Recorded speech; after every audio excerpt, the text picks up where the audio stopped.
นมใส่บาตรนะเด็กอย่าเพิ่งกินนมแล้วให้ใส่บาตรแล้วก็ให้พระเดินก่อนเดินไปวนถึงหน้าใครค่อยใส่ตรงหน้าใครหน้ามันยืนแล้วพระท่านจะเดินท่านจะเดินไปพระท่านจะเดินก็ตรงหน้าใครแล้วก็ไล่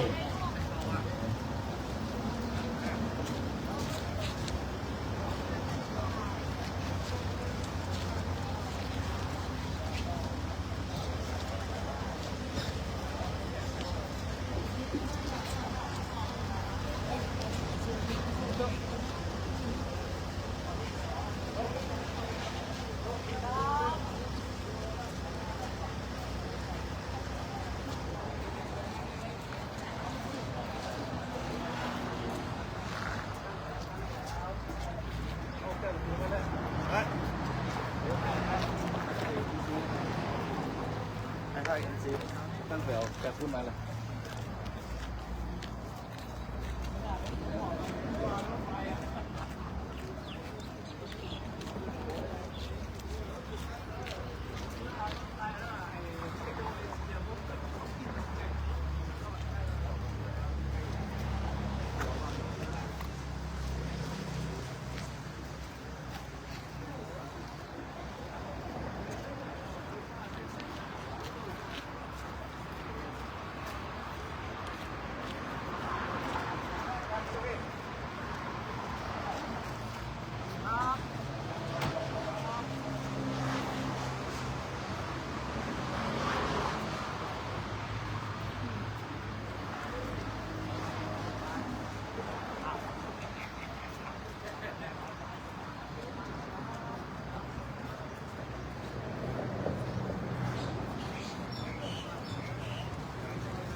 แล้วก็ถอยก็โค้งออกไปเลย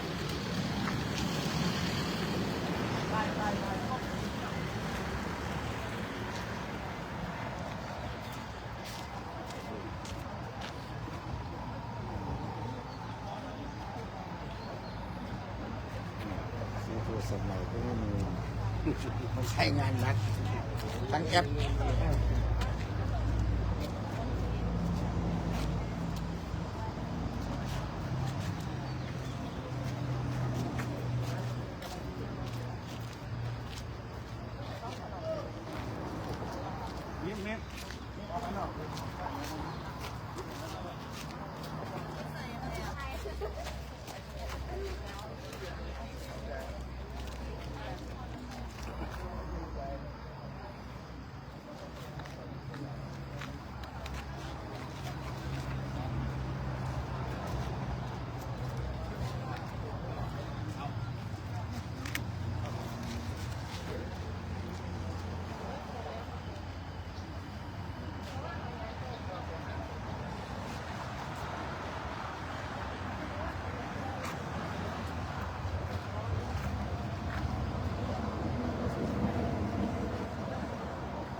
ถ้าเธอต้องกดขวาก็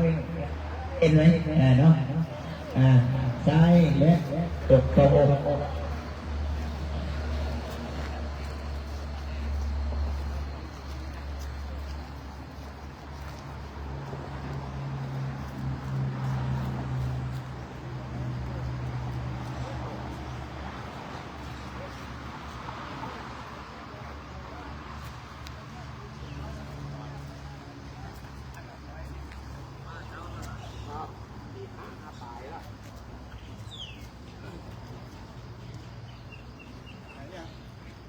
เข้าถ่ายหมดแล้วยัง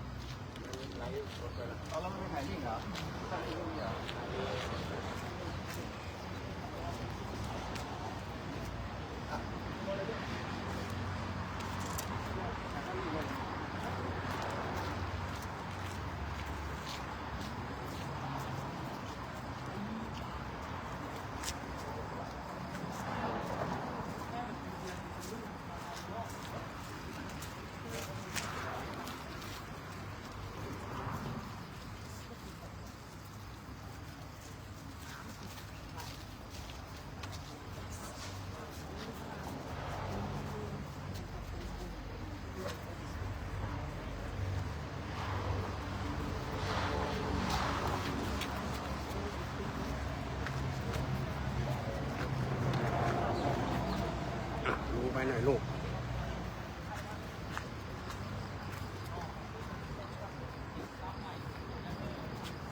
一起过都。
ตั้งแถวที่สื่อ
ตัวจะหนักแล้ว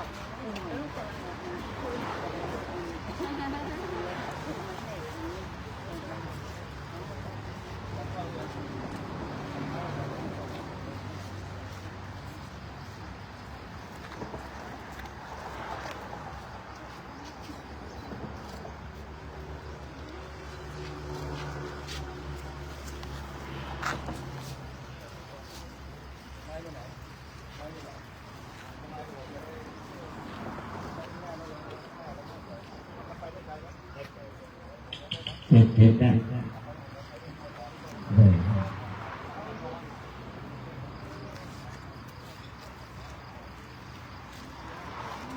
ใส่ได้อธิษฐาน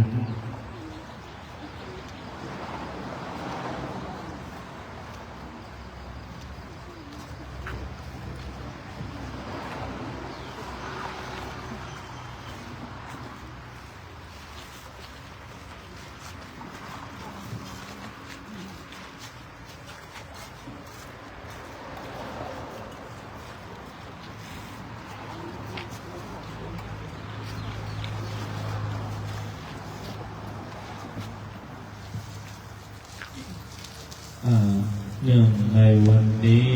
ก็ถือว่าเป็นวันมหามงคลซึ่งเป็นวันที่3 เดือนมิถุนายน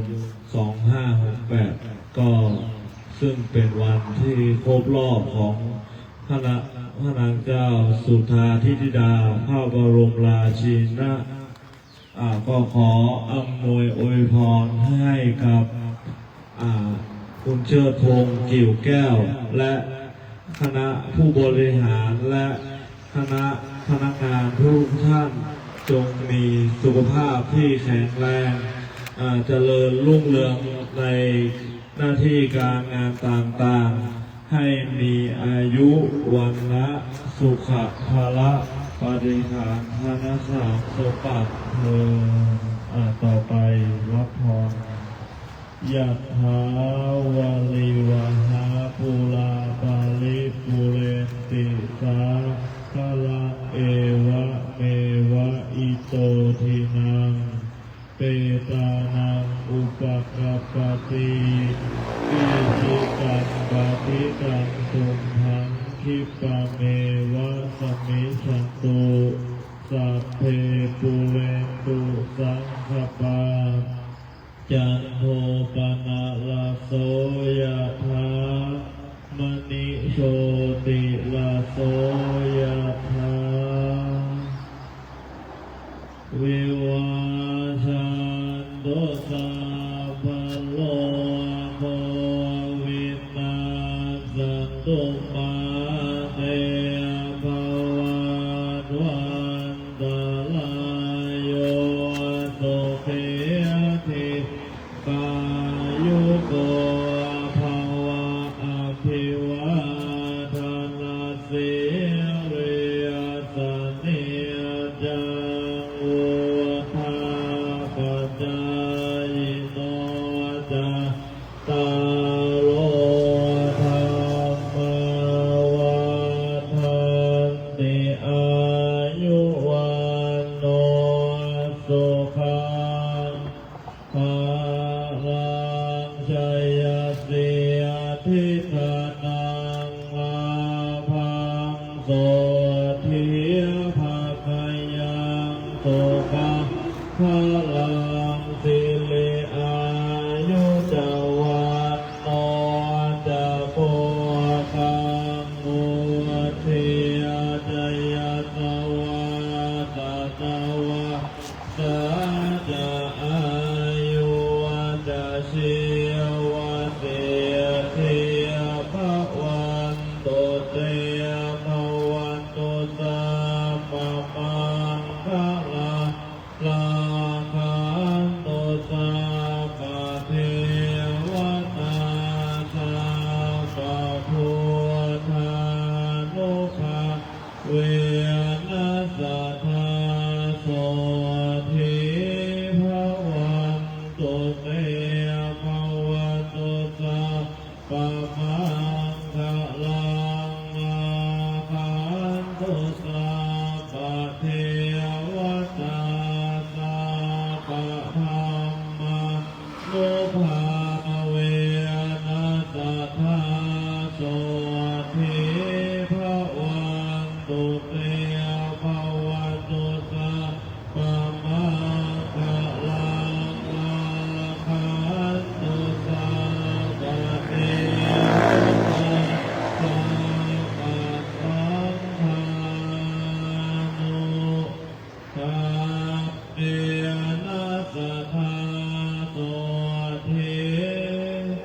ภะวันตุเตขออนุโมทนาบุญกับคณะผู้บริหารและพนักงานทุกท่านเดี๋ยวน้องเนมหันหน้ากลับไปทางเดิมแล้วก็เดินเป็นแถวเลยนะเดินข้างหน้าเดินเลย